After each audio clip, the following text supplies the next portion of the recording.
बिस्मिल्लाहिर्रहमानिर्रहीम। दोस्तों, आप सबको N.a.q पर खुश आमदीद कहते हैं।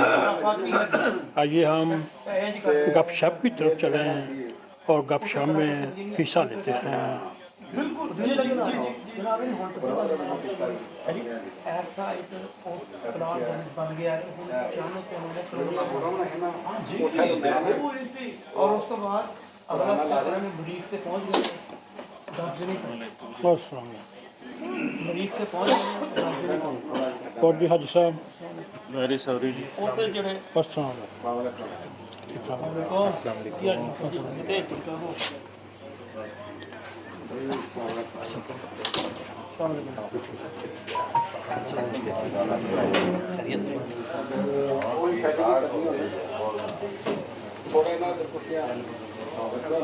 क्या हाल है भाई?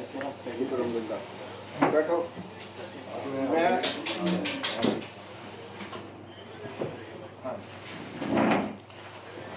बैठो सेटिंग करते हैं।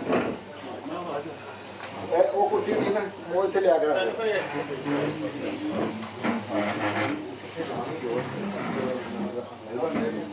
कोई मसला है वो नहीं कुर्सियां नहीं बेच लो फिर एंड करके डाल कर लीजिए।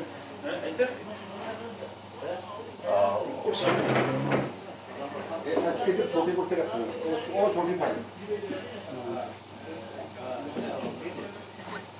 नहीं मेज नहीं छोटी हाँ जी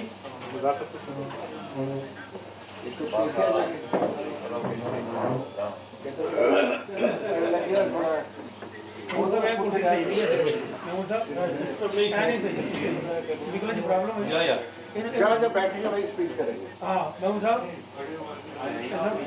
कुर्सी तो काढ़ो कुर्सी सही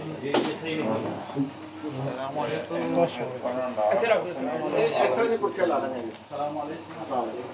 इस तरह ला लेंगे नया टेंशन खोल दिया आपने। सॉरी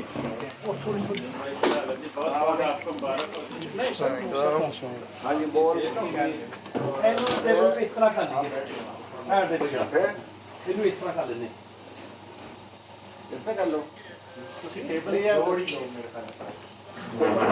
मेरे